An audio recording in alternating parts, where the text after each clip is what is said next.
அதிகமாக விளம்பரப்படுத்துகிற பொருட்கள் எல்லாமே தரமான பொருட்களாக தான் இருக்குமா என்ன? இப்படி தான் ஒருத்தர் சுருட்டு வியாபாரம் பண்ணிட்டு இருந்திருக்காரு. அதை அவர் எப்படி விளம்பரப்படுத்துறாரு அப்படின்னா, இந்த சுருட்டை பிடிச்சிங்க அப்படின்னா உங்கள் கணவன் மனைவிக்கு இடையில பிரச்சனையே வராது, உங்கள் வீட்டில் திருட்டு பயமே இருக்காது, உங்களுக்கு முதுமைங்கிறது வரவே வராது அப்படின்னாராம்.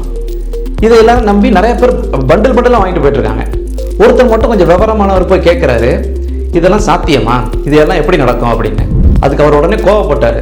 சார், நான் வியாபாரத்தில் பொய் சொல்ல மாட்டேன், நான் என்னென்ன சொன்னேன், கணவன் மனைவிக்கு இடையில பிரச்சனை வராதுன்னு.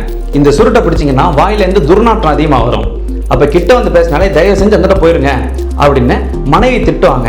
கணவன் மனைவிக்கு இடையில டிஸ்டன்ஸ் இருந்துச்சு அப்படின்னா உங்களுக்குள்ள எப்படி பிரச்சனை வரும்? ரெண்டாவது, திருட்டு பயமே இருக்காதுன்னு சொன்னேன். இந்த சுருட்டை பிடிச்சிங்கன்னா இரவு முழுவதும் நீங்கள் இருமிக்கிட்டே இருப்பீங்க, இங்கே ஆள் முடிச்சிட்டு இருக்கீங்க அப்படின்னு சொல்லி திருடன் உள்ளவே வரமாட்டான். மூணாவது என்ன சொன்னேன், உங்களுக்கு முதுமை வரவே வராதுன்னு. இதை நீங்கள் அதிகமாக பிடிச்சிங்கன்னா இளமையிலேயே இறந்துருவீங்க, அப்புறம் எப்படி உங்களுக்கு முதுமை வரும் அப்படின்ட்டு இருக்காரு.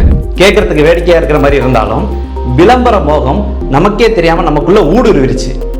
விளம்பரப்படுத்தும் அத்தனை பேருமே அவங்களோட பொருட்கள் தான் சிறந்த பொருட்கள் அப்படின்னு சொல்லி விளம்பரப்படுத்துவாங்க. ஆனால் அதோட உண்மைத்தன்மை என்ன அப்படிங்கிறத பரிசோதித்து தெளிவடைஞ்சு விலை கொடுத்து அந்த பொருளை வாங்குறது மட்டும்தான் நமக்கு நல்லது.